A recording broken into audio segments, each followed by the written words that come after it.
Olá, uma boa noite a todos. Sejam muito bem-vindos ao terceiro Fórum Cultural, idealizado pela Associação de Fomento Artístico e Cultural Mundo Cênico, com o tema Perdões Histórica, um desafio para o presente. Boa noite, Juliana Andrade. Boa noite, Bruno. Boa noite a todos que estão nos assistindo pelo Facebook da Mundo Cênico. Bom, nesse ano o nosso evento está sendo um pouco diferente, né? Está acontecendo online por meio desta live, devido, né, ao problema da pandemia. Mas claro que é importante porque tem um alcance maior de pessoas e mais pessoas podem acompanhar esse evento juntamente com a gente. Com certeza, Juliana. E antes de começar o nosso bate-papo com a nossa convidada, gostaríamos que fizesse um minuto de silêncio em nome do nosso querido amigo Delcides Pereira Sobrinho, que faleceu na última semana, vítima do Covid-19. Deixo aqui também, em nome da associação, os sentimentos de pesar a todos os familiares.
Bom, pessoal, na noite de hoje, nosso primeiro encontro, nós temos aqui conosco a nossa convidada especial, Michele Arroio.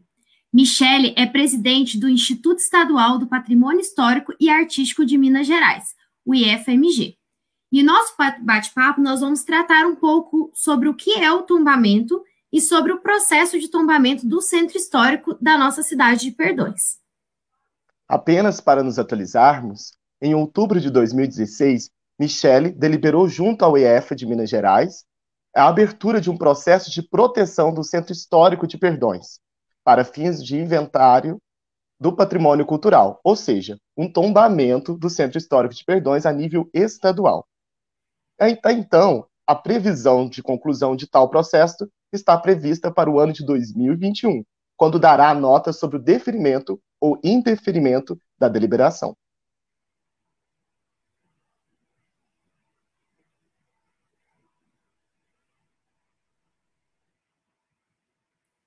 Nós vamos receber agora a nossa convidada.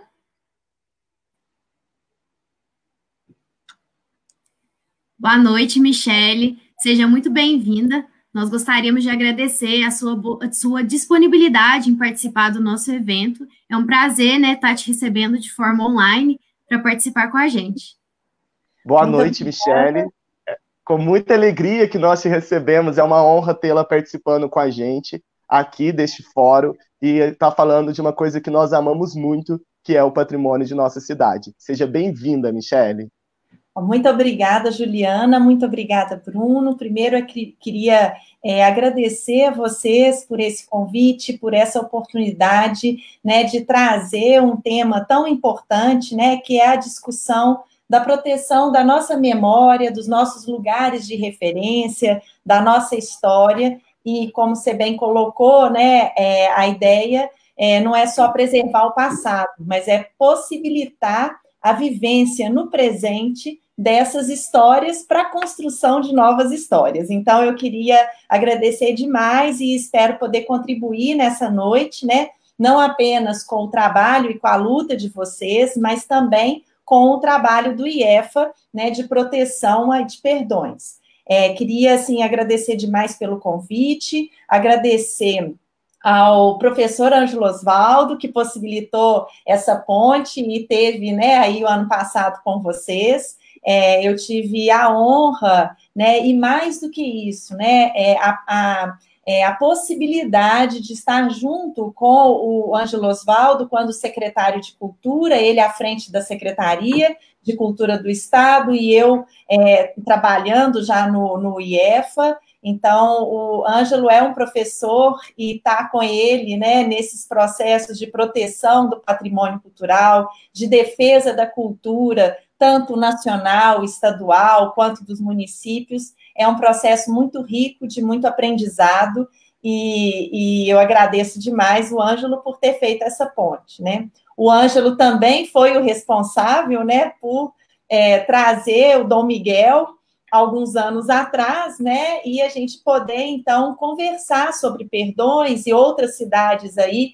próximas a Perdões, nessa perspectiva de um estudo para a proteção estadual. Então, eu já quero agradecer o Dom Miguel, que vai estar aí amanhã com vocês, né, pelo empenho dele, né, que eu sei que já é de anos, pela preservação do patrimônio cultural da cidade e também aí do entorno, né, e dizer que se a gente tivesse várias pessoas como ele atuando, né, nas instituições, dentro dessa perspectiva coletiva, né, a gente teria mais patrimônio cultural protegido e teria, com certeza, mais riqueza e desenvolvimento econômico para nossas cidades em Minas Gerais. Então, eu queria agradecer demais, Bruno, Juliana, em nome de vocês, agradeço a toda a equipe do Mundo Cênico, que estão aí perseverantes, dando continuidade, né, a esses encontros, que são os fóruns de cultura, já no terceiro, e agora com uma modalidade diferente, como a Juliana disse. Infelizmente não é presencial, mas, por outro lado, né, a gente pode ter um alcance maior, dando oportunidade para mais pessoas acompanharem e se engajarem também, né, nesse projeto de defesa do patrimônio cultural. Então, boa noite a todos e, desde já, muito obrigada. Aproveito para agradecer, né, mesmo o Ângelo Osvaldo, né, pelo carinho com o nosso projeto, de ter feito a ponte até você, e também ao Dom Miguel, que recebeu o nosso convite com todo entusiasmo para participar, né, e também ao Dom Miguel, que é responsável pela preservação de grande parte do nosso patrimônio. Quero dizer para as pessoas que estão aí nos assistindo, que caso elas queiram fazer alguma pergunta, elas podem escrever no comentário da página Mundo Cênico, tá? Somente da página Mundo Cênico que será lido os comentários, né? Então, precisa que vocês façam lá e no final a gente fará essas perguntas a Michele. Então, fazendo essa pergunta durante a live, nós temos aqui na nossa equipe a Juliana, a outra Juliana, que está colhendo as perguntas e vão estar, depois no final, a gente está fazendo a seleção de algumas para perguntar a Michele. Michele, vamos começar então o nosso bate-papo, né, por uma palavrinha que às vezes é uma palavrinha diferente e que às vezes pode parecer um significado oposto daquilo que queremos, né, que é o tombamento. Gostaria que você falasse, esclarecesse para a gente, né, o que é o tombamento e qual a importância deste ato de tombar. Bom, o tombamento é um dos atos de proteção do patrimônio cultural, é um dos instrumentos de proteção. O tombamento ele está previsto por uma lei federal de 1937. E foi a primeira lei nacional, né, que reconheceu a importância coletiva da propriedade particular privada. Ou seja, a ação de tombar, ela não reconhece necessariamente ou tira a propriedade de alguém. Elas têm um papel primordial de preservar e reconhecer histórias, memórias, identidades, valores culturais que estão referenciados nesses edifícios, em núcleos históricos, em praças, em conjuntos, né, arquitetônicos. Então, o tombamento é um instrumento de proteção que é criado em 1937, aqui no Brasil, né? É um instrumento pioneiro, e desde então, as noções de proteção do patrimônio cultural, elas foram sendo ampliadas. Inicialmente, as ações de proteção do patrimônio, né, com o próprio instrumento do tombamento, estavam referenciadas a grandes monumentos, a uma história única, uma história oficial, a história que representava a nação, que deveria ser a única protegida. E, aos poucos, né, a partir das discussões técnicas, das discussões teóricas, das lutas dos coletivos por reivindicarem o seu direito a uma memória plural, a uma memória ampla, a várias histórias, a noção de proteção, ela vai sendo ampliada. Então, hoje, a gente não faz só tombamento de grandes edifícios, de edifícios monumentais, né? Ao contrário, somam-se a esses grandes edifícios, né, lugares, né, que dizem respeito à história cotidiana das comunidades, de uma cidade, de um coletivo, né, de cultura, do Estado e até mesmo da nação. Então, hoje, a ideia de proteção do patrimônio, ela se amplia conceitualmente, também na prática, e outros instrumentos são criados, né? O instrumento do inventário, que é um instrumento muito importante, porque é exatamente o estudo, o conhecimento de uma área para ela ser protegida, ou de um bem cultural para ele ser protegido e reconhecido como patrimônio, né? E temos um outro instrumento muito importante, que é o registro do patrimônio imaterial. Então, lá nos anos 30, a ideia era a preservação apenas de bens materiais, ou seja, edifícios, mobiliário, acervos, por exemplo, documentais, acervos de igrejas ou de museus, né? Eram bens materiais, que é o instrumento do tombamento, ele é utilizado para a proteção de bens materiais. Com o tempo, foi se vendo que não é só essa materialidade que vai representar essa diversidade cultural, é também o processo, os modos de fazer, as festas, as tradições, que vão se somar a esse patrimônio material. Então, é o que a gente chama de patrimônio imaterial. O patrimônio imaterial, ele é reconhecido e protegido através do registro do patrimônio imaterial. Então, hoje, a gente faz o inventário, que é o primeiro passo para a proteção, que é esse estudo, a aproximação, o conhecimento daquele lugar, daquela comunidade, a escuta, a troca, né?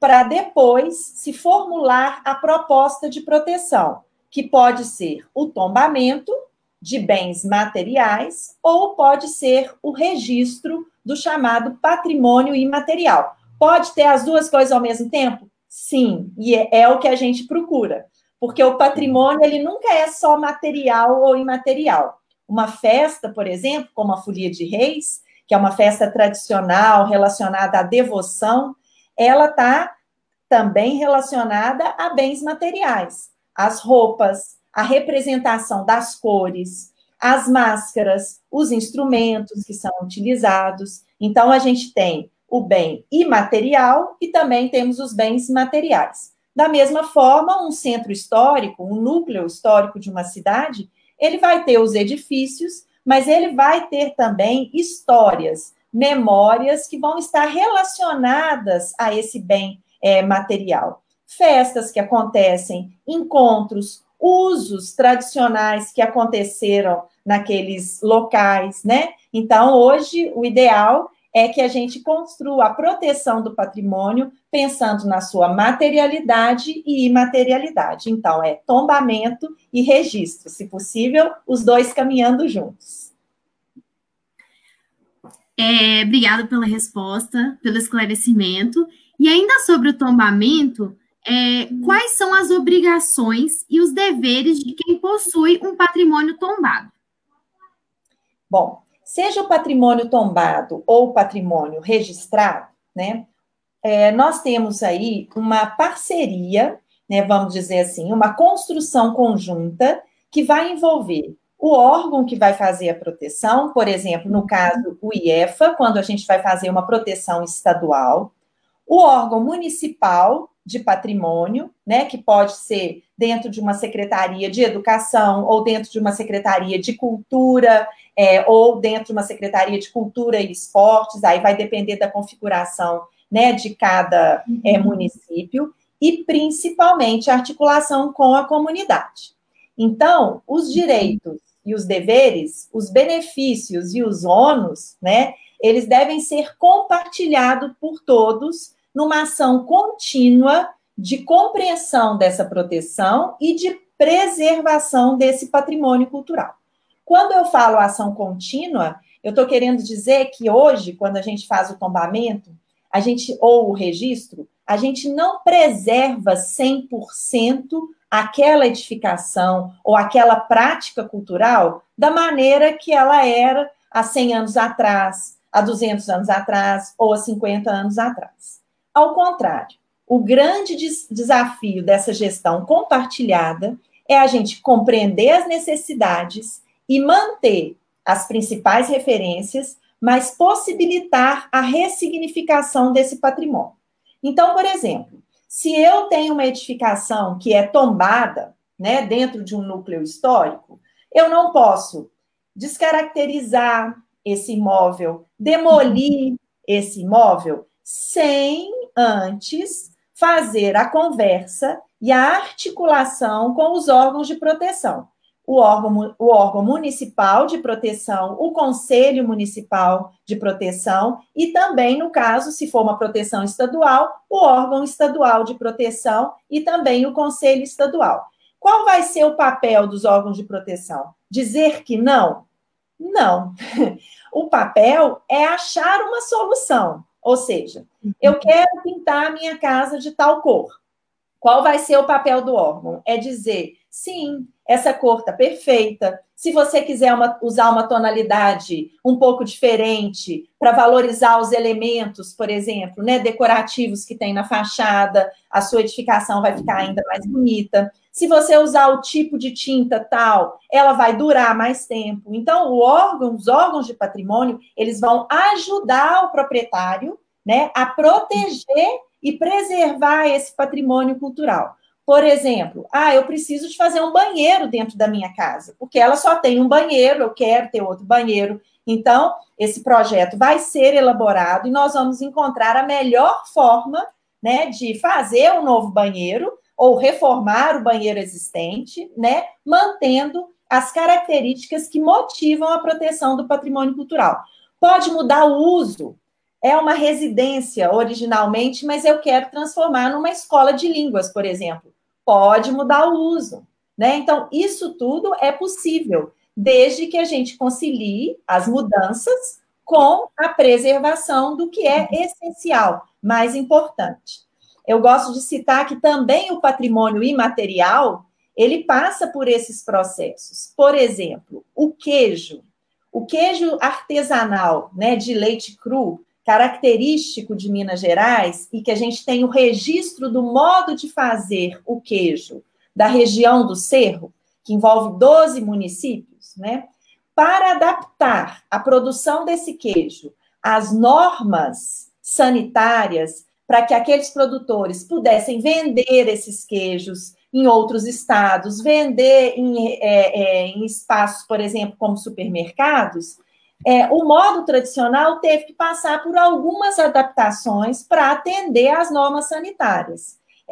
Com algum prejuízo? Sim, mas com muitos benefícios que ajudam a estimular a produção e manter vivo esse modo artesanal característico de fazer o queijo em Minas Gerais, o queijo de leite cru.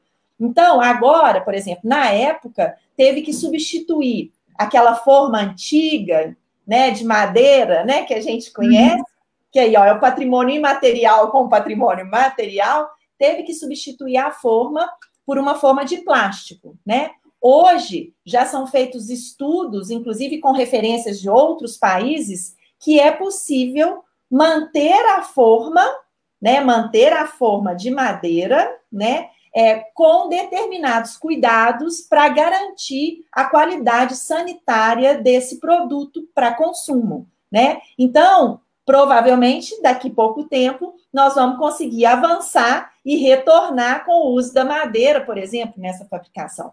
Então, esse é o grande desafio do patrimônio. Seja o tombamento, seja o registro, a gente conjuntamente comunidade, proprietário do imóvel, produtor, artesão, prefeitura, os órgãos estaduais, encontrarem formas de viabilizar o que precisa ser renovado, atualizado, mas preservar a essência desse patrimônio, porque isso é que vai permitir essa ressignificação, novos usos, para que novas gerações se apropriem desse patrimônio cultural, contem as histórias das gerações passadas, mas vivam o patrimônio e construam a história no seu presente. Muito esclarecedor a sua resposta, Michele. Nossa, eu acho assim que realmente aí você já tirou muitas dúvidas dos moradores de nossa cidade, principalmente os moradores dessa região histórica, né? Que fica mesmo assim, sempre às vezes achando que o tombamento e o IEFA são uns monstros, né? Que vão engessar a propriedade, né? E isso é sempre um grande tabu que você mostra que o IEFA também tem essa preocupação, né? De ressignificar, né, de manter vivo esses espaços, né, nesse caso, né, que a gente está falando, mas manter as tradições na sua essência, né, mas saber que a gente precisa também evoluir, caminhar de alguma forma, né. Muito bonito isso tudo que você falou, e aí agora eu pergunto, né, que já foi respondido um pouquinho, mas aí talvez você pode aprofundar mais, que após esse tombamento feito pelo IEFA, quais são os deveres e obrigações do Estado sobre esses bens tombados? Bom, eu acho que é importante, Bruno e Juliana, a gente compreender que o processo de tombamento, ele não pode ser muito rápido, não, sabe? Porque esse momento, né, esse tempo do inventário, ele é muito importante para que a gente faça essas discussões com a comunidade, com os coletivos, com a prefeitura municipal, a administração municipal, para que a gente possa construir, no caso, uma proposta de proteção de perdões conjunta com a comunidade. Vai agradar todo mundo? Não, porque a gente nunca consegue agradar 100% a todos. Mas o principal é que seja uma construção conjunta e que todos compreendam os motivos e as escolhas para se chegar a uma proposta de proteção. Então, esse é o ponto mais importante, ou seja, a ação de proteger um patrimônio cultural é uma ação educativa. É uma ação educativa não apenas por parte do órgão de proteção, mas também por parte da comunidade, ou seja, o órgão de proteção aprende com a comunidade, escuta as necessidades da comunidade, as dúvidas, a não concordância, a concordância, e também traz para aquela comunidade possibilidades de proteção para se chegar, então, né, a uma construção e a uma proposta final conjunta. Esse é o melhor dos mundos, né? E por que é uma ação educativa? Porque é uma ação de via dupla, que não se esgota com a conclusão da proposta de proteção e com o efetivo tombamento ou registro, né? Ao contrário, aí é que começa, né, o trabalho mais próximo ainda, que é preservar esse espaço como patrimônio cultural, preservar essas tradições, esses processos como patrimônio cultural, no caso do Estado, da comunidade, do município. Então, é o que a gente disse, ou seja, sempre pensar nos órgãos de proteção como parceiros na ação, né, de intervenção nesses espaços e nesses bens culturais. Então, outro dia, uma polêmica. Podemos substituir o calçamento das ruas? Podemos melhorar as calçadas? Podemos substituir os postes de iluminação pública, por exemplo, de um núcleo tombado? Né? Eu posso mudar o uso do meu imóvel? Posso ter uma garagem? Né? Então, isso vai ser discutido, seja com o proprietário do imóvel, seja com a prefeitura, seja com a comunidade, com os detentores desses saberes, isso vai ser discutido conjuntamente. Vamos ter diretrizes de proteção que vão nortear essa ação de proteção e o monitoramento desse espaço, desse núcleo como patrimônio cultural, e o Estado, ele se coloca também como parceiro na busca de recursos, seja com a prefeitura, seja com o proprietário do imóvel tombado, para garantir essas ações de preservação e conservação do patrimônio. Então, fazer intervenções, demolições, né, sem essa conversa, sem essa aprovação, aí realmente vira um problema, né?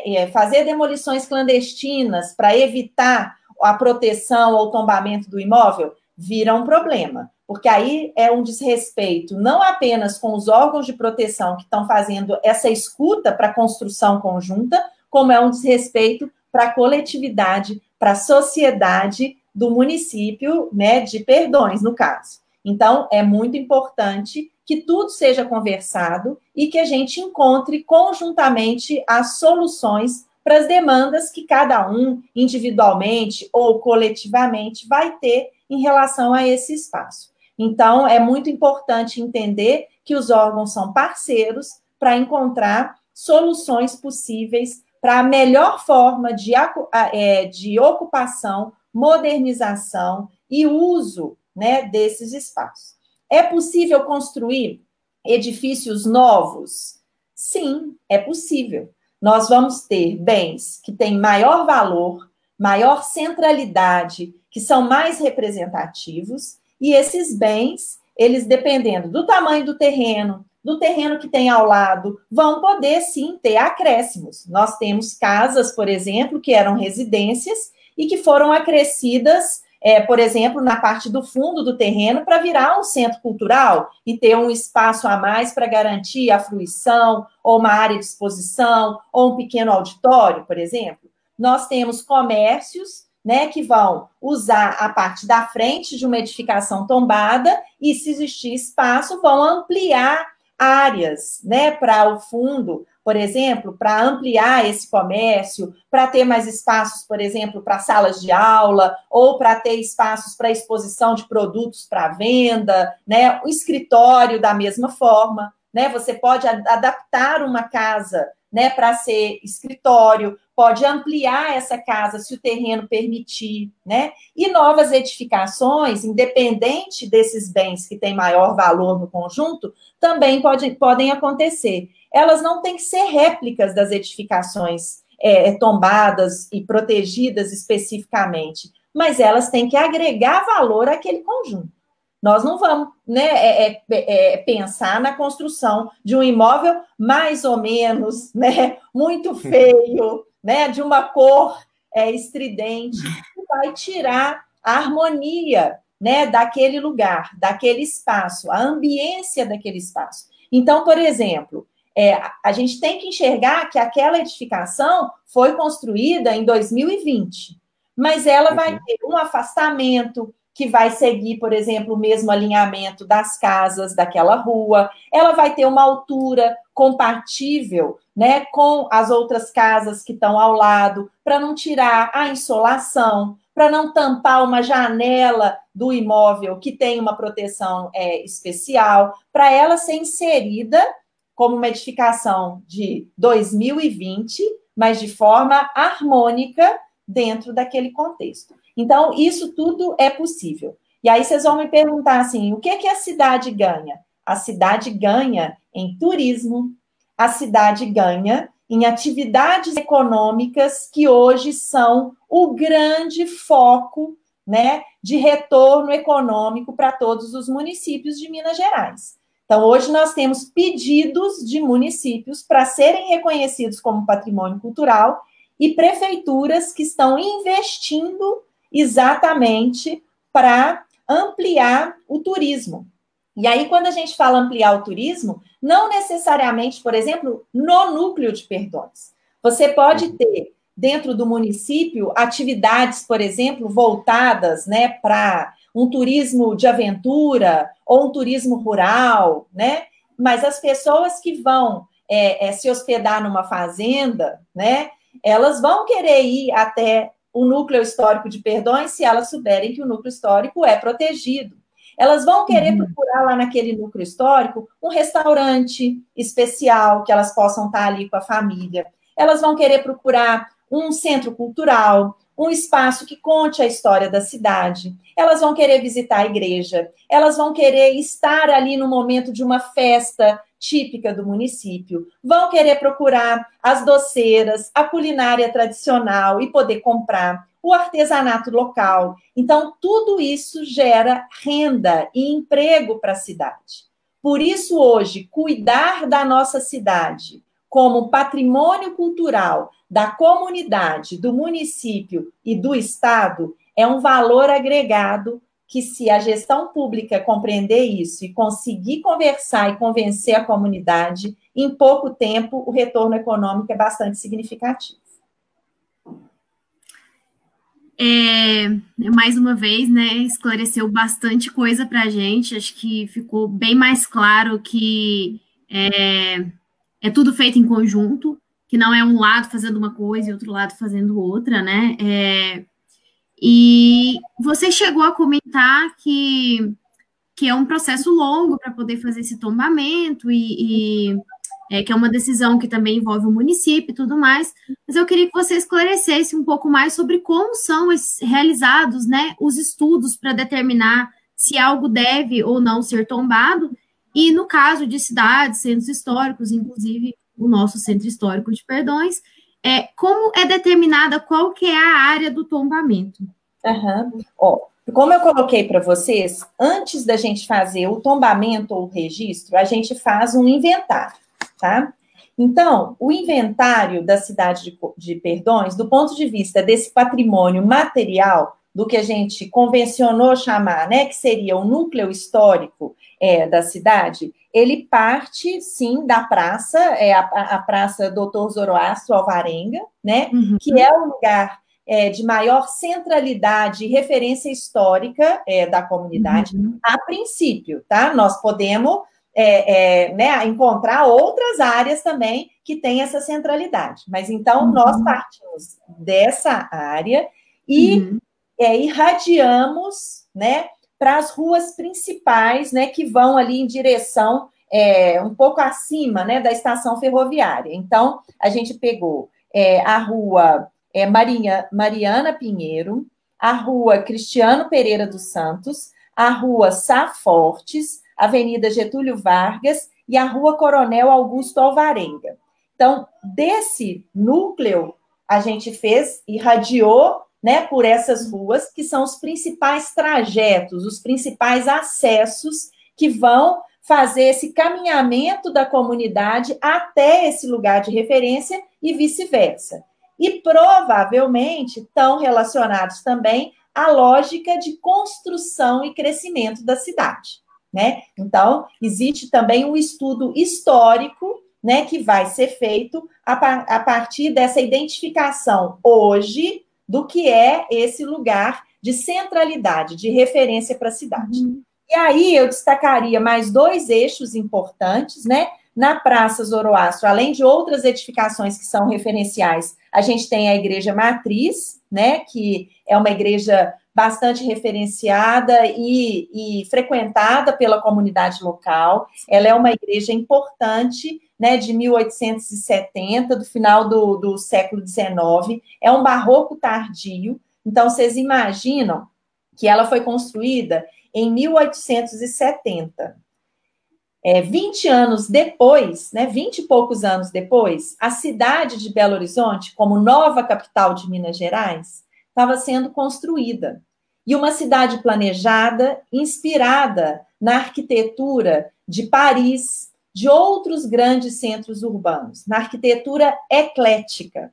Então, é muito importante para a compreensão da história de Minas Gerais, do desenvolvimento dos núcleos urbanos, né, que não são apenas a capital, mas os outros núcleos urbanos, né, que estão aí espalhados, né, por Minas, a gente compreender o desenvolvimento, né, dessas cidades, né? Então, a importância não está só na capital, na antiga capital Mariana, depois na antiga capital Ouro Preto e agora na capital Belo Horizonte, mas como essa história se articula com as histórias de cada uma dessas cidades e dessas localidades. Então, a ferrovia vai ser muito importante, porque ela vai ajudar a contar a história. Então, mesmo que a estação não seja tombada, né, vamos supor que ela não vai ser tombada, mas compreender a história e como a ferrovia influenciou no crescimento, nos modos de vida, nas formas de construir as casas, de fruir a cidade, os seus centros, isso tudo conta, tá, nesse processo. E aí a gente vai ter um pouco acima, né, a Igreja do Rosário, que vocês estão comemorando os 250 anos, né? A Igreja do Rosário é do século XVIII, mais uma forma da gente compreender a diversidade, por exemplo, de Perdões, em que a gente tem uma igreja do século XVIII e depois uma igreja que é a matriz e que está localizada nessa praça, né, no século XIX. O que muda da cidade? Como que essa centralidade ela se prolonga até a Praça Doutor Zoroastro Alvarenga? Em que momento a praça chega no contexto do desenvolvimento da história de Perdões? Então, acho que, né, a Igreja do Rosário é um outro elemento importante para a gente compreender, e eu chamaria atenção para um terceiro, que é a Santa Casa de Misericórdia, que aí já é uma construção do século XX, ela é de 1921, e vocês vão ver que ela tem as mesmas características de construções aqui de Belo Horizonte, né, que começam a ser construídas, né, no final do século XIX, e é uma arquitetura que é essa inspiração europeia, que é o ecletismo, o neoclássico, né, que vai inspirar muitas cidades do interior de Minas Gerais em relação às novas construções, principalmente nessa primeira metade do século XX. Então, eu falei de edificações que são referência, que trazem centralidade, que são de uso comum, mas a gente vai ter a fruição de espaços, né, que vão levar até a esses edifícios, que vão ter conjuntos expressivos de edificações de uso público, de uso institucional, né, escolas, residências, né, que vão estar ao longo desses percursos e que vão constituir pequenos ou grandes conjuntos que vão ajudar a compreender, então, a história de Perdões. E a história de Perdões dentro da história de Minas Gerais, né? Então, isso é muito importante. Por isso, eu falo que esse estudo pode ser que a gente chegue numa conversa, né, com o município, aí com o departamento, né, de cultura e turismo, com a comunidade local, pode ser que a gente chegue a uma área de proteção menor do que a área em estudo.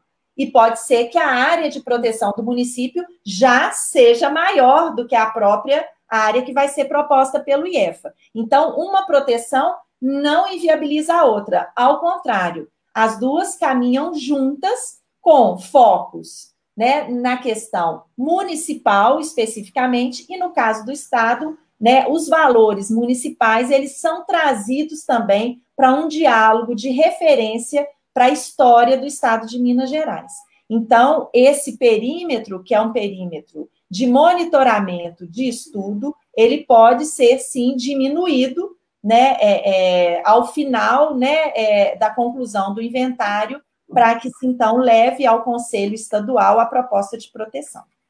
Tá? Que bonito, conhece tão bem, assim, o nosso centro histórico. Fiquei muito feliz de ouvir tudo isso e de perceber, né, a riqueza que nós temos mesmo, e mais uma vez a gente perceber, né, quanto alinhado que a gente pode estar nessa preservação, né, o IEFA e a comunidade local. Então, eu fico assim, muito contente e ainda mais com essa possibilidade, né? E aí, como nós sabemos, né, a Michelle também já falou aqui, desde 2016, que foi o primeiro sinal que a gente teve aqui, né, foi divulgado, e aí desde então começou com uma previsão para 2021, né, a gente queria, Michelle, que você falasse mais como que está, então, o processo nesse momento, como está acontecendo esse reconhecimento, né, já que leva todo esse tempo, como você pontuou, né, que é importante que esse tempo tenha mesmo, que você falasse, então, como que está neste momento, né, o processo. Bruno, a primeira coisa, assim, é claro, pedir desculpa, né, para toda a comunidade aí de Perdões, porque a gente gostaria, assim, que o processo fosse mais ágil, apesar de não poder ser rápido e atropelado. Mas a equipe do IEF é uma equipe muito pequena, né? E a gente não pode parar com as outras ações, né, que a gente já tem em curso, porque o trabalho do IEFA não é apenas o de conhecer e proteger, como eu falei com vocês, a partir do momento que está protegido, a salvaguarda e a ação de conservação, aí sim ela é o grande desafio, né? Então, a equipe é muito pequena e realmente a gente não consegue fazer o trabalho com a agilidade que a gente gostaria. Esse ano foi um ano também atípico, né? Porque a gente teve essa questão da pandemia e a nossa proposta era exatamente fazer todo o trabalho de campo e de articulação com a comunidade, né? E com a administração municipal esse ano, e isso foi prejudicado, né? E a gente, inclusive, estava fazendo um estudo também de um outro núcleo para proteção, que é da cidade de Januária, no norte de Minas. Então, a gente tem 3 estudos, né, que estão, assim, engatilhados, que é Perdões, Januária e Santana dos Montes, né? Então, a gente tem desdobrado a equipe, que é a mesma, né, para abrir essas 3 frentes de trabalho. Então, o que a gente está investindo agora, né, no caso de Perdões, é a gente começar a fazer esse levantamento, esse mapeamento, né, dessa área, que é a área de estudo, e fazer um levantamento histórico e um levantamento arquitetônico-urbanístico em relação ao desenvolvimento mesmo, né, da cidade de Perdões.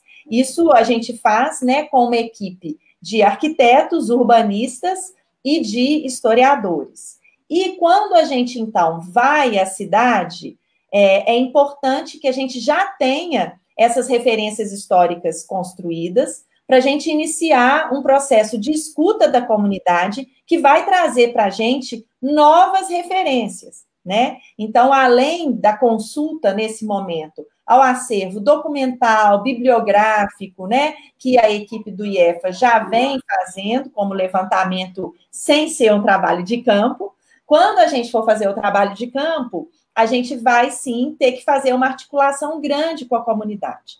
Hoje, a gente trabalha e a gente quer que Perdões seja um núcleo histórico pioneiro nesse sentido, com um projeto educativo e uma proposta com uma metodologia de inventário que a gente vai levar até a comunidade.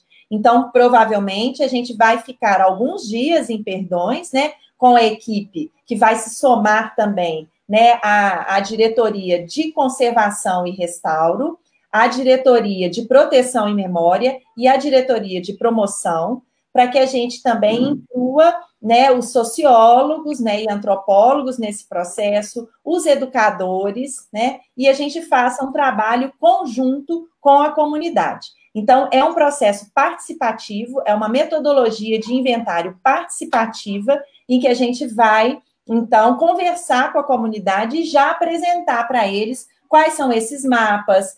As pessoas vão poder desenhar no mapa e falar, isso aqui é importante, isso aqui não é, nessa época isso aconteceu isso. Então, tem uma escuta, né, da comunidade num processo com uma metodologia participativa, e a gente também tem um processo de conhecer a proteção já feita pelo município, e aí a gente tem a documentação que é encaminhada, né, através do ICMS, do Patrimônio Cultural.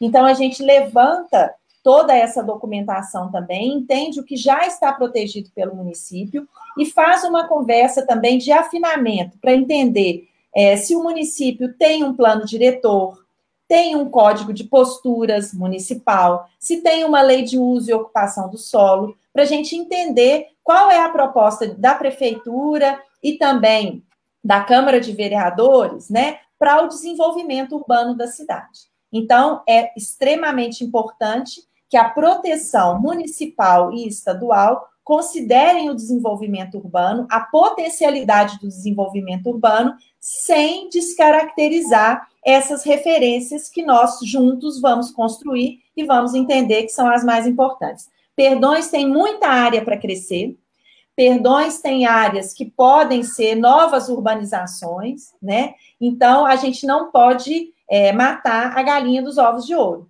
A gente tem que conciliar a preservação ambiental, a preservação do patrimônio cultural e o desenvolvimento e crescimento da cidade. Então, esse é o nosso objetivo. Então, por isso, a gente tem esse segundo momento que a gente espera fazer, né, a partir do ano que vem, que é esse diálogo, né, aí com vocês, seja nessa metodologia participativa com a comunidade, seja nas conversas com a administração municipal, e aí incluindo a prefeitura e também, né, a Câmara dos Vereadores, para a gente, então, construir uma proposta de proteção que seja positiva para o município e que seja compreendida e defendida por todos. Muito boa essa sua fala, muito bonito, né? Para a gente enxergar mais ainda essa importância, né? Eu acho que para nós perdoenses, a memória da nossa cidade, a nossa cultura tem muita importância. Eu acho que ouvir isso assim faz a gente enxergar ainda mais como que esse processo é importante e positivo para a nossa cidade, né?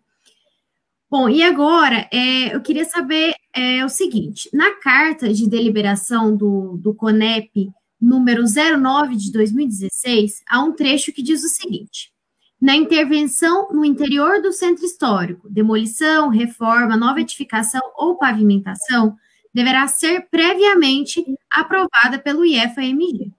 Contudo, dentro desses 4 anos, desde que foi iniciado o processo, em 2016, já ocorreram e têm ocorrido diversas modificações no interior dessa área de estudo do centro histórico da nossa cidade de Perdões. Então, assim sendo, né, cabe a quem fiscalizar e autuar esses casos de ilegalidade. Eles já se caracterizam como ilegalidade, né, pelo fato de ainda não ter sido concluído? Como que é isso? Bom, vamos entender, isso é um ponto importante. Como eu disse, essa área é uma área de estudo, de inventário, de monitoramento. Então, nós ainda não sabemos, né, o que pode ser demolido, o que vai ter que ser preservado, né? Então, o que a gente pede é exatamente uma parceria da prefeitura, né, para iniciar esse processo de gestão compartilhada, né, dessa área e fazer exatamente esse monitoramento. Toda vez que alguém quiser demolir, construir dentro dessa área, é só procurar a prefeitura, que tem que procurar, independente da área ser protegida pelo IEFA, tem que procurar a prefeitura, tá? Sempre que a gente faz uma intervenção, seja ela dentro de áreas protegidas como patrimônio cultural ou não, os órgãos públicos têm que aprovar a intervenção, por uma série de questões, né? As legislações municipais, legislações federais e estaduais que vão incidir, a segurança, né, dessas intervenções, dessa obra, seja para o proprietário, seja para as pessoas que estão ao lado e que passam na frente, né, daquele imóvel. Então, tem sim uma série de regras que são regras da vida em conjunto, em sociedade. Então, elas têm que ser respeitadas. Então, demolições clandestinas, né, elas infringem, no caso de Perdões, não apenas a área de estudo pelo Estado, mas também a própria legislação municipal, tá? Então, isso é importante a gente lembrar. Segundo, o IEFA vai analisar, nesses casos, se essas edificações que querem ser alteradas, né, ou demolidas, são edificações significativas dentro do que a gente já conhece dessas áreas. Então, se for uma edificação relevante, que está ao lado de uma e de outra, que também são relevantes, e constituir um pequeno núcleo, uma pequena área de referência, provavelmente a gente não vai autorizar a demolição, né? Agora, a intervenção é possível? Sim. Como eu disse, a intervenção, ela é possível. A gente vai orientar da forma adequada de se fazer, né, essa intervenção, apresentando um projeto, porque o projeto arquitetônico ele é necessário, mesmo não sendo tombado, mesmo não sendo área de proteção. O projeto arquitetônico ele é necessário, né? E aí a pessoa com tranquilidade, né, obedecendo todas as regras, né, seja a de proteção estadual, seja a de proteção municipal ou a legislação complementar do município, né, ela vai estar protegida, tranquila, né, sem risco de correr aí nenhuma ação judicial, receber uma notificação, qualquer outra coisa assim, tá? Então, essa é uma orientação que eu dou para todas as pessoas que tanto agora, nesse momento, que ainda é um momento de estudo, mas que a gente já tem definida uma área prévia de monitoramento, quanto depois do tombamento, quando a gente vai ter ou uma área menor, ou uma articulação com a prefeitura, passar pela prefeitura e a prefeitura orientar, né, e encaminhar ao IEFA é fundamental para a segurança das pessoas, segurança e respeito à coletividade e à legislação municipal e estadual. Então, isso é muito importante, não é só agora, não, é sempre. Agora, depois que for tombado e mesmo não tendo a proteção, tá? Então, então se alguns pedidos foram encaminhados ao IEFA e foram avaliados, agora, nós não temos como saber se a totalidade, né, do que foi demolido ou alterado foi encaminhado ao IEFA. Isso vai ser uma conversa que a gente vai ter oportunamente com a prefeitura. Por quê? Porque a gestão compartilhada ela é fundamental. E a gestão compartilhada não é só com a prefeitura. É a comunidade atuando, fiscalizando, orientando, junto com o órgão estadual e com os órgãos municipais. Perfeito, Michele, isso é ótimo. Eu também, né, a responsabilidade, eu acho que maior é da comunidade, né? Então, por isso que a gente está aqui fazendo todo esse movimento, porque é nossa responsabilidade preservar esse patrimônio, né? Essa herança que a gente tem, que é maravilhoso mesmo, e a gente conseguir fazer, projetar o nosso futuro a partir dessas construções, desse conjunto que nós temos, né? Que é um privilégio a gente ter conservado tão bem. Né? Agora a gente vai partir para as perguntas que as pessoas que estão assistindo fizeram aqui nas nossas redes sociais, inclusive quem quiser também fazer perguntas, podem comentar aí na Mundo Cênico, que a gente vai estar respondendo agora a partir deste momento. A primeira pergunta que a gente recebeu aqui, Michele, é qual é o maior desafio do IEFA hoje, neste contexto de preservação do patrimônio e de articulação com o município? Qual é o maior desafio, Michele? O maior desafio, eu acho que é a gente dar conta dos mais de 800 municípios que têm ações de proteção do patrimônio cultural. Então, eu acho que esse é um desafio muito grande, porque, como eu coloquei, é muito importante que a gente consolide essa rede, né, de municípios. Né? Hoje, nós temos, em Minas Gerais, 803 municípios que têm ação de preservação no patrimônio cultural, ou na esfera federal, ou na esfera estadual, ou na esfera municipal, ou nas 3 esferas, em 2 delas. A gente tem mais de 760 municípios que têm conselhos municipais de patrimônio cultural, que têm fundos municipais de patrimônio cultural. E esses 803 municípios recebem os repasses do governo do estado, do ICMS do patrimônio cultural, que somam mais de 90 milhões de recursos distribuídos por ano, né? Se a gente for pensar no Brasil, Minas Gerais representa mais de 50% dos conselhos municipais de todo o território nacional.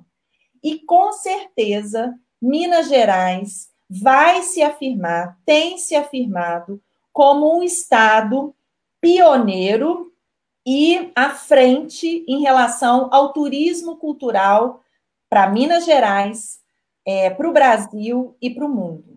As características culturais de Minas Gerais, do seu patrimônio cultural, material e imaterial, são a maior riqueza que o estado tem hoje. Então, o maior desafio do IEFA é exatamente manter essa rede cada vez mais estruturada, mais forte, para que a gente consiga construir, inclusive, articulações locais, regionais, ou seja, que uma prefeitura, né, ajude a outra, que associações se somem em ações, por exemplo, em rede, porque isso fortalece uma cidade. Então, a pessoa que vai visitar Perdões, ela poder ir, por exemplo, para Santana do Jacaré, né, e ao mesmo tempo visitar um parque estadual, né, é um circuito, né, de visitação muito importante, que pode ser valorizado, né, com estruturas, com acesso, com até obras de infraestrutura, né, para valorização desse patrimônio, valorização da informação sobre esse patrimônio cultural, agendas comuns, festivais regionais, né? Então, por exemplo, a Folia de Reis, a gente construiu um projeto que é de fazer circuitos na época das festividades do final do ano, né, entre o dia 25 e dia 6 de janeiro, 25 de dezembro e 6 de janeiro, de circuitos de presépios para visitação pública. Então, ele pode ser no jardim da casa, na sala principal, na praça, dentro da igreja, num centro cultural. Então, as prefeituras mandam para a gente a informação dos seus circuitos de presépios, né? E a gente promove isso no site do IEFA, né? Então, o que acontece? Além de ser uma ação de salvaguarda importante para as folias, porque as folias, elas percorrem esses presépios, né, durante essas festividades, né? A gente tem uma ação muito importante de promoção e estímulo à visitação desse patrimônio cultural num período muito importante, que as pessoas circulam, que vão visitar a família, né, que vão encontrar com os amigos, que é um período já de férias. Então, essas ações são muito importantes, e eu entendo que esse é o principal desafio do IEFA, né? Aprimorar essa escuta, né? Encontrar as dificuldades dos municípios e alterar o que for necessário, adaptar o que for necessário, mas principalmente contar com os municípios, independente da gestão municipal, né? Contar com a comunidade de cada município e da articulação entre esses gestores públicos, né, de forma regional, para a gente fortalecer o patrimônio cultural de Minas Gerais. Então, eu entendo que esse é um princípio. Uma administração municipal que é contra a proteção do seu patrimônio, ela está andando para trás. Ela não está tendo nenhum olhar de progresso ou de benefício para o município. Ao contrário, ela está destruindo um potencial que esse município tem, né, de atrair, né, uma atividade econômica hoje importantíssima. E eu não estou falando só para Minas Gerais, não. Ela já se mostrou importante em outros países, em outros lugares, em outras localidades. Então, eu acho que Sim. Um bom prefeito, né, é um prefeito, né, que vai construir essa articulação, né, que vai afirmar esse compromisso com a sua comunidade, com a sociedade local, né, com a legislação municipal, e aí, com certeza, vai ter, sim, o apoio do Estado de Minas Gerais, tanto em relação à Secretaria de Cultura e Turismo, que hoje a gente tem à frente o secretário Leônidas de Oliveira, quanto o IEFA, e também com outras secretarias que vão poder trazer obras, né, e ações importantes que vão favorecer a proteção do patrimônio cultural e, como consequência, a cultura e o turismo cultural em Minas Gerais. Recebemos mais uma pergunta, Michele, aqui, e a pergunta é a seguinte: como o IEFA reconhece a beleza e a importância do Centro Histórico de Perdões com cidades tão bonitas em Minas Gerais, Tiradentes, Ouro Preto, Mariana? Qual é o valor que o IEFA dá? Como eu disse, todas as cidades, elas são históricas. Toda cidade, ela tem sua história. E compreender a história de Minas Gerais não é apenas compreender as histórias que passam por Ouro Preto, por Tiradentes, por essas cidades que já foram reconhecidas como patrimônio cultural. É muito mais do que isso. Por exemplo, quando a gente reconheceu Grão-Mogol, que está lá no norte de Minas, ali entrando para Jequitinhonha, a gente consegue entender, por exemplo, quais eram os caminhos dos diamantes, a importância de rios como o Rio São Francisco, o Rio Jequitinhonha, na entrada e saída, né, dessas pedras preciosas pela Bahia. A gente consegue entender como que a arquitetura dessa região é diferente da arquitetura de cidades como foram citadas, Ouro Preto e Tiradentes. Por quê? porque elas tiveram outro desenvolvimento, outros modos de vida, outra cultura, outra tradição, que também é a história de Minas Gerais. E é tão importante quanto a história de Ouro Preto, de Mariana, de Tiradentes, né, do que a gente já entende como patrimônio cultural.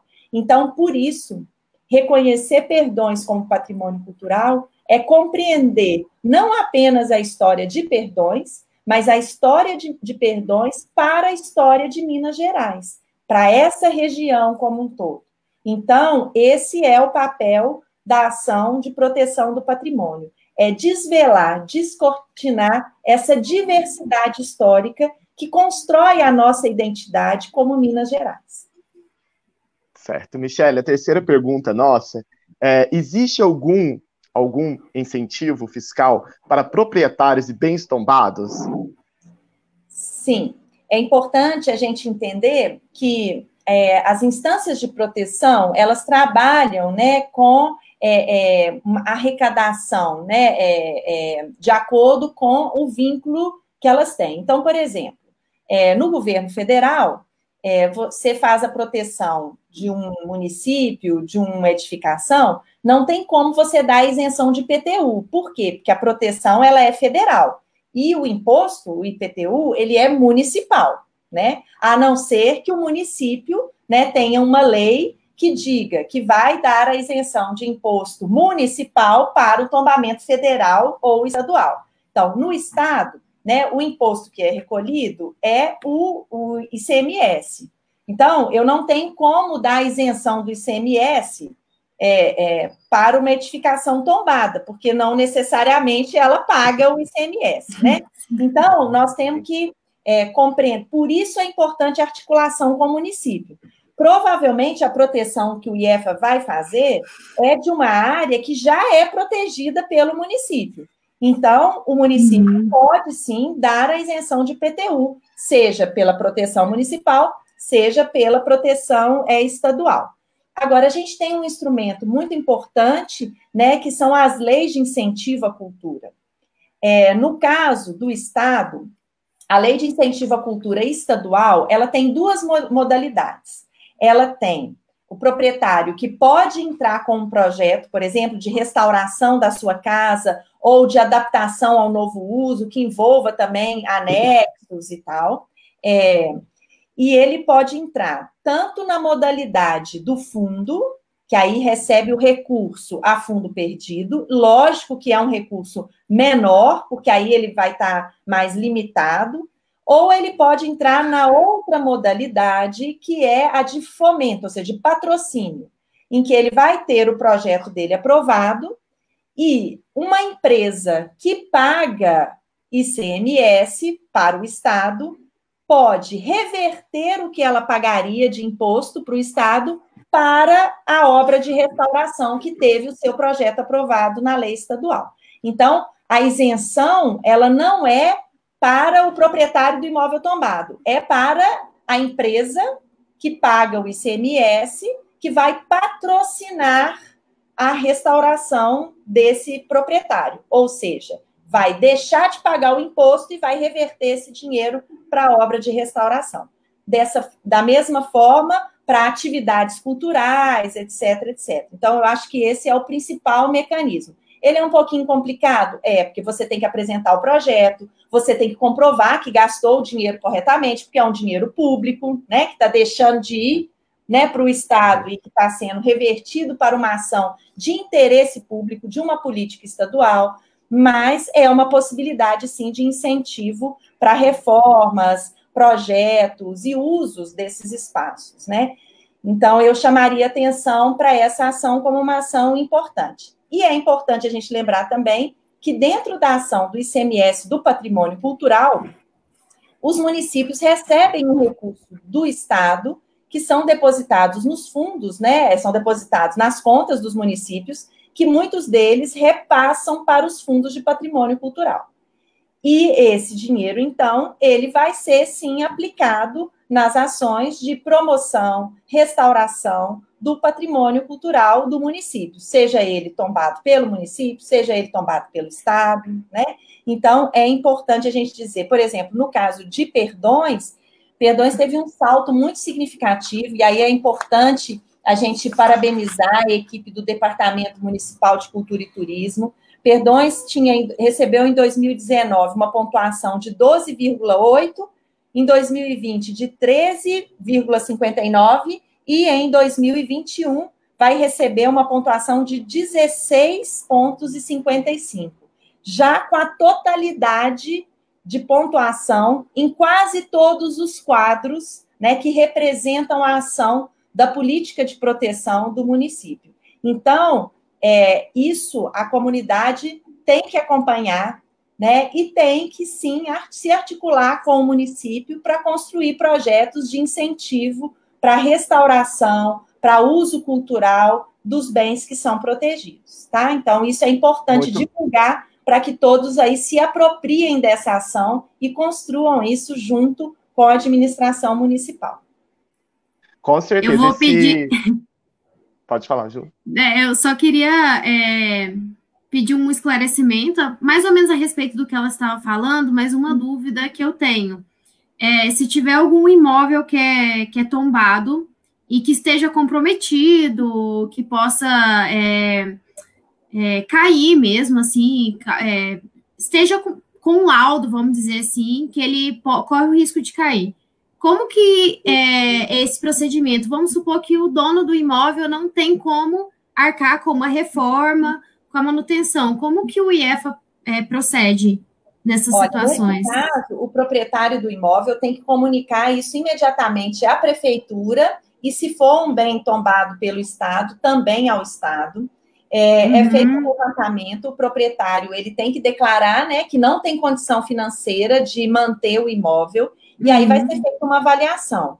Essa avaliação, então, é levada aos órgãos de proteção, ou ao Conselho Municipal, ou ao Conselho Estadual, que vão deliberar sobre o assunto. Ou seja, se a situação do imóvel for tão grave, se o proprietário realmente não tiver condição financeira, né, de preservar o imóvel, e não valer a pena, ou seja, o investimento em função de altos custos e tal, e em função da degradação desse imóvel, o conselho pode chegar, né, a destombar o imóvel.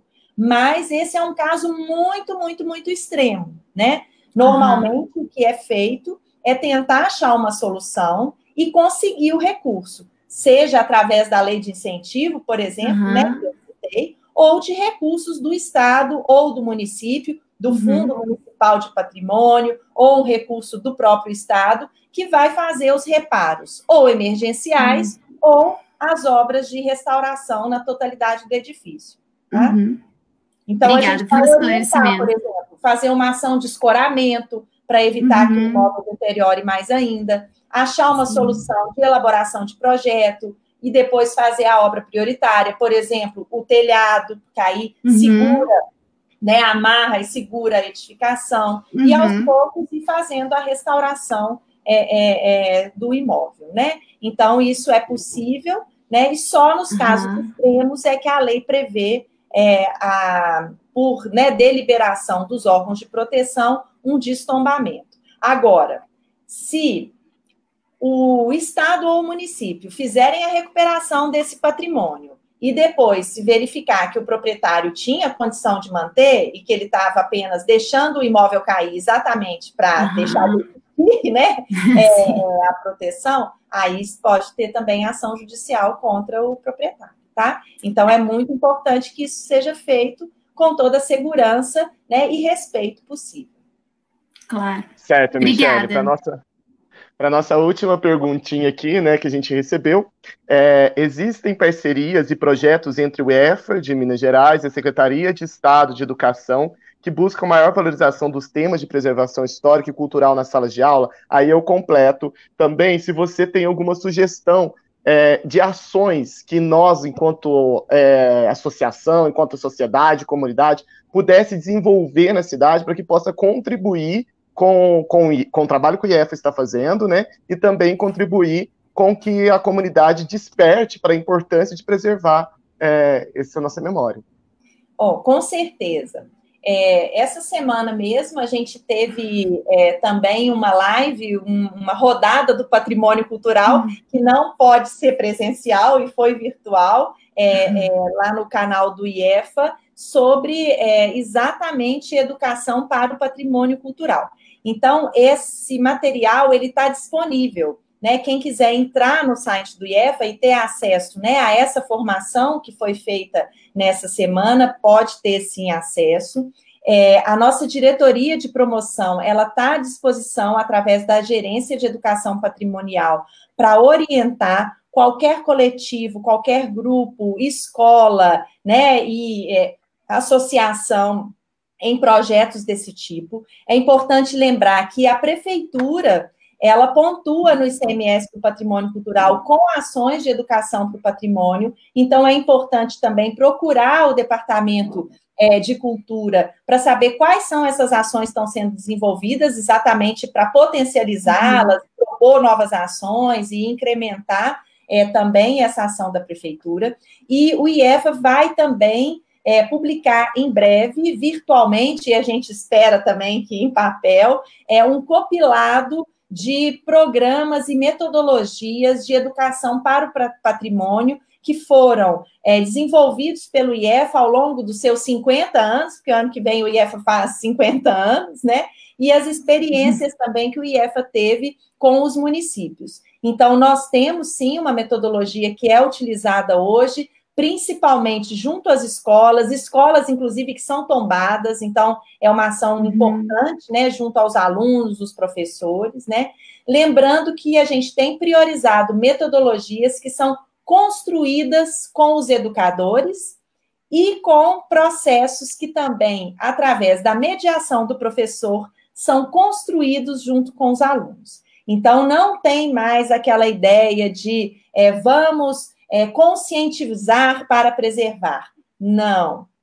Os valores relacionados à nossa memória, à nossa identidade, ao patrimônio cultural, reconhecido ou não, né, são valores que têm que ser construídos conjuntamente, seja dentro da escola, nos processos educativos mais formais, seja nos processos educativos voltados para a ocupação, uso, fruição e reconhecimento dos valores da cidade, como a gente citou. O próprio processo de inventário e depois de tombamento é um processo educativo.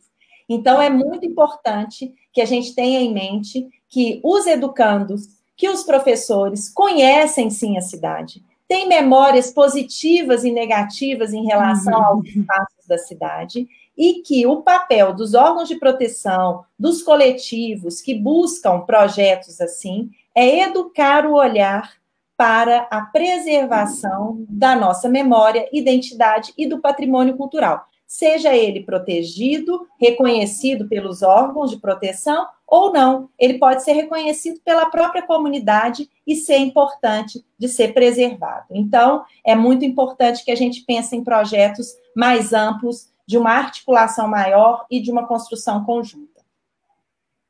A Mundo Cênico, Michele, ela realizou nesse período da pandemia, né? Ela lançou o seu site no início do ano, e aí logo na pandemia nós conseguimos realizar um mapa interativo no site do perímetro histórico. Então está sendo uma ferramenta para as escolas, os professores têm relatado para a gente, todas as escolas praticamente já têm usado já no município, e tem sido muito legal essa experiência, essa troca, e nós também estamos trabalhando na construção no próprio Centro Cultural, nós destinamos uma dessas salas para ser um memorial, então a gente já acolheu bastante objetos, né, da população, colhemos fotos diferentes, já começamos a montar lá o nosso espaço memorial para ser inaugurado, né, pós-pandemia. Essa é uma das ações que a gente fez, né, que a gente conseguiu fazer, né, de salvaguarda do patrimônio, e também agora com esse fórum, e também sempre evidenciando nesse ano os 250 anos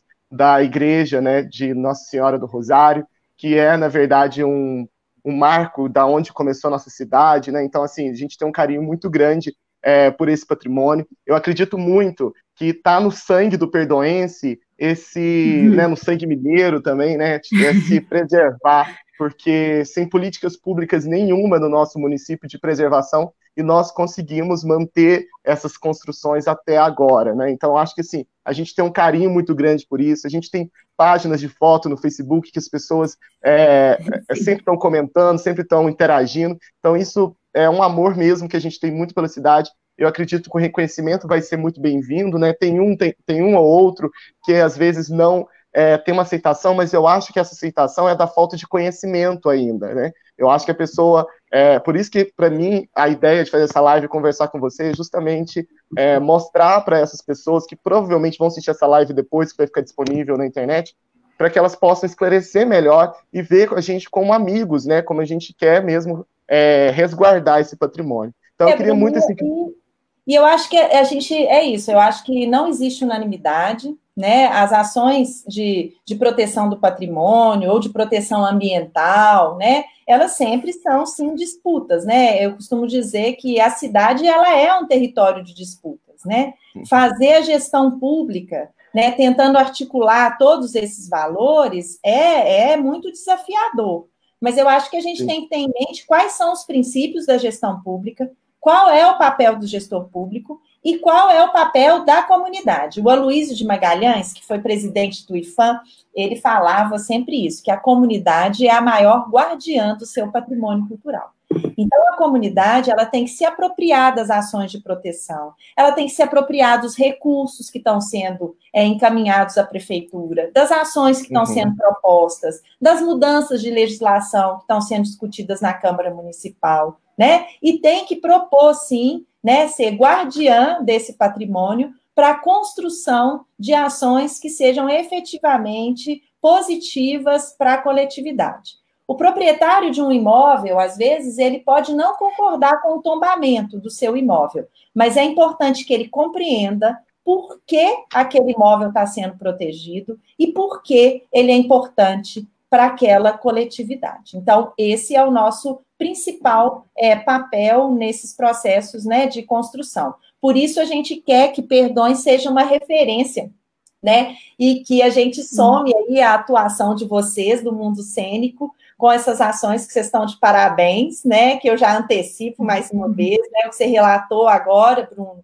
que são processos, sim, interativos de participação e que eles podem não ter, às vezes, um retorno direto, né, rápido, né, mas, com certeza, eles são uma construção bastante sólida, né, para valorização de ações de proteção e promoção, salvaguarda desse patrimônio cultural. Por isso, os processos de patrimônio não são tão rápidos, às vezes, como a gente gostaria, mas se eles feitos com esse cuidado, feitos com cuidado e com essa articulação, eu tenho certeza que eles deixam, né, para quem vive na cidade hoje, para quem vai estar na cidade no futuro, uma proposta muito sólida, consolidada e respeitosa, né, com esse lugar e com a comunidade.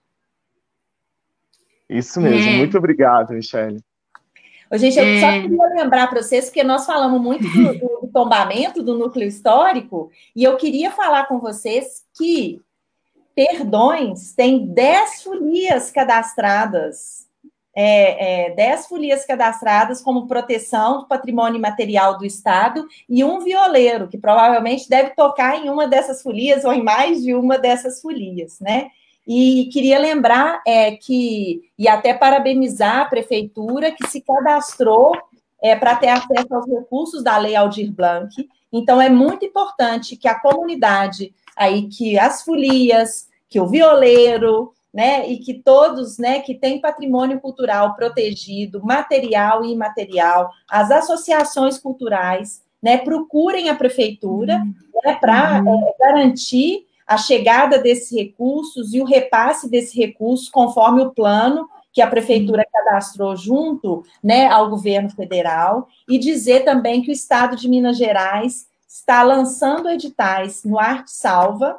Alguns deles foram lançados agora, um para a cultura popular, para as culturas populares, tem um outro de museus seguros para as ações, né, de AVCB contra incêndio, né, nos espaços públicos culturais com acervo, e a gente vai agora iniciar um processo bastante amplo e dinâmico de repasse dos recursos que vêm para o governo do Estado, para cada um desses bens, comunidades e coletivos que têm proteção estadual. Então, além da ação da Prefeitura, nós vamos ter também uma ação do Estado. Então, vocês nos ajudem, né, a avisar para todas as folias de reis, para o violeiro, para as comunidades quilombolas, né, para os artesãos aí do município, que essas ações vão ser iniciadas agora nas próximas semanas, e a gente vai ter pouco tempo para construir essa articulação e fazer com que esse recurso emergencial chegue a esses grupos. Não vai resolver,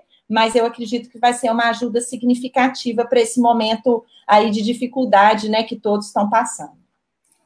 Com certeza é importante, né, para essas pessoas saberem que existe uma preocupação, né, com a manutenção das tradições, de tudo mais, principalmente nesse momento tão difícil, né? É uma preocupação grande também que a Mundo Cênico tem de estar próximo desses grupos, as próprias folias de reis, né, que também já participaram com a gente em outros eventos. Mas, enfim, eu queria agradecer muito a sua participação aqui. Foi um prazer poder te receber aqui, poder escutar um pouco tantos esclarecimentos que eu acho que todos nós da cidade queríamos, né, ter tantas dúvidas para entender melhor. E eu acho que ter mais consciência também da nossa importância de cada um de nós nesse processo. E eu acho que isso ficou muito claro aqui hoje. Então, quero agradecer muito a sua participação, né, a disponibilidade do seu tempo em estar aqui com a gente, né, e dividir um pouco da sua experiência conosco. Isso mesmo. Juliana, também aproveito, Michele, para agradecer, mas aproveito o espaço antes para aproveitar o que a Michele estava falando, gente, sobre a Lei Aldir Blanc. O nosso município já está com o edital aberto, então, assim, os artistas, né, vamos divulgar para que os artistas procurem o edital e que eles possam ter acesso a esse dinheiro, a essa lei federal que o nosso município está conseguindo trazer para cá. Então, a gente tem mesmo que ter acesso a esse dinheiro que vai ajudar muito no fomento da nossa cultura. Né, Michele, quero te agradecer muito pela sua generosidade em dividir com a gente essa noite, né, de estar falando com a gente sobre esse patrimônio, que é uma coisa que nós amamos muito mesmo, de paixão. Muito obrigado pela sua equipe, que foi tão generosa com a gente, né? Quero agradecer a Bárbara, o Leandro, o Ramon, que esteve acompanhando aqui a gente, né, para viabilizar essa noite. Quero agradecer muito a sua participação, e é uma honra participar, e já colocar também a Mundo Cênico à disposição do IEFA, para que a gente possa ajudar cada vez mais. Quando vocês vierem para cá, o nosso espaço estará aberto para acolhê-los, né, para fazer atividades relacionadas. Seja muito bem-vinda mesmo, e perdões, e muito obrigado por essa conversa mais uma vez e por essa noite.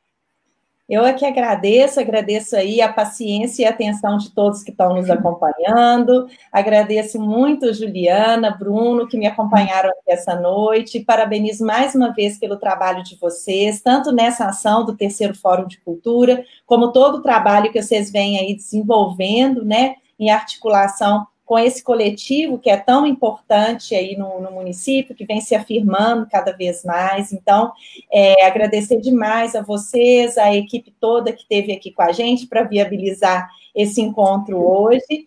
Dizer que toda a equipe do IEFA está à disposição de qualquer um que tenha dúvida, seja da prefeitura, seja o proprietário de um imóvel, né, seja o pároco da igreja, ou seja um folião, né, um mestre de capoeira, ou seja, um coletivo de cultura. O IEFA está 100% à disposição nesse momento, né, em função do distanciamento social.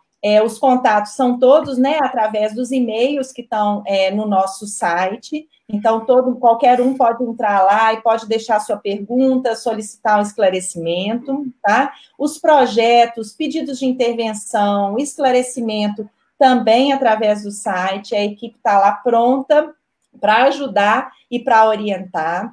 E a gente espera o apoio muito grande de vocês, né, do município, de todos aí, para divulgar todas essas ações da Lei Emergencial Aldir Blanc. O recurso vai chegar para o município e para o Estado e vai ter que ser repassado de forma rápida. Então, essa rede de comunicação, né, e de informação e ajuda as pessoas, né, para participarem, se cadastrarem, entrarem nos editais, é muito importante para a gente conseguir efetivamente repassar esse recurso, senão o recurso vai ser devolvido e a gente não vai conseguir fazer com que chegue, né, as pessoas que estão efetivamente precisando. Então, a gente conta, assim, com esse apoio de vocês aí, da Mundo Cênico, né, emergencial, o apoio da prefeitura, da equipe da prefeitura, de cada um que está nos assistindo, para a gente conseguir consolidar essa rede aí de forma rápida e emergencial. E queria já me colocar à disposição também, para que, se tudo der certo, né, a gente poder fazer o planejamento e estar aí em Perdões, né, no ano que vem, construindo esse nosso processo coletivo, né, de reconhecimento de Perdões como patrimônio cultural do Estado, em articulação com prefeitura, Câmara Municipal, os coletivos, os grupos de patrimônio cultural e material já reconhecidos, né, a comunidade de um modo geral. A gente espera que Perdões seja ainda mais uma referência local, estadual, não apenas, né, pela riqueza do seu patrimônio, né, mas também pela construção pioneira de um projeto coletivo, né, articulado, né, com responsabilidade, com trocas, né, um processo compartilhado de proteção e reconhecimento do patrimônio cultural da cidade. Então, eu acho que, com certeza, a gente tem muito trabalho pela frente, e eu espero, ano que vem, a gente estar comemorando essa ação de preservação aí do núcleo histórico de Perdões, tá? Obrigado, gente. Boa noite e bom trabalho. Eu queria deixar já o meu abraço para o Dom Miguel e falar com ele que eu não esqueci lá do Santana do Jacaré, que nós ainda vamos voltar a conversar também, tá? Tá certo, a gente fala com ele. Obrigado. Muito obrigada, Michele. Então, agora, antes de finalizar, eu só quero deixar aqui o meu convite, né, a todos vocês que estão nos assistindo, que amanhã, né, como acabou de comentar a Michele, nós temos aqui o Dom Miguel. Amanhã, no mesmo horário, às 8 horas da noite, nós vamos recebê-lo aqui, né, mais uma live, o Dom Miguel, que é bispo da Diocese de Oliveira, da qual fazem parte as paróquias de Perdões, e ele também é presidente da Comissão de Bens Culturais do Regional Leste 2 da CNBB. Então, nós vamos tratar tanto do papel da igreja na preservação do patrimônio cultural e também da experiência dele na restauração da Igreja do Rosário, que acaba de completar 250 anos. Então, não percam, vai ser algo muito interessante. Nós esperamos todos vocês amanhã mais uma vez. A gente agradece muito todos da Mundo Cênico por nossa comunidade, por todas as pessoas que estão nos acompanhando nessa noite, que é de grande importância para nós. Que vocês continuem acompanhando todas as ações do Mundo Cênico. Também aproveito para divulgar que na sexta-feira vai acontecer um sarau artístico. Esse sarau vai ser transmitido de dentro da igreja de Nossa Senhora do Rosário. Vai ser uma noite encantadora. A gente vai estar contando através de um teatro, através de músicas, né, o desenvolvimento da cidade, como que ela se desenvolveu em torno da igreja de Nossa Senhora do Rosário. Será uma noite belíssima na sexta-feira, também às 8 horas. Né? Quero agradecer também o Ângelo Osvaldo, que oportunizou este momento com a Michele, e também agradecer aos meninos que estão na técnica, né? A Juliana Pereira, que está aqui também na técnica com a gente, o Rafael Trevisan, que está na edição, e o Guilherme também, que hoje, todo dia, também nos auxiliou para que acontecesse esta live. Agradeço muito o carinho de todos que acompanhou e tenham uma boa noite. Boa noite a todos.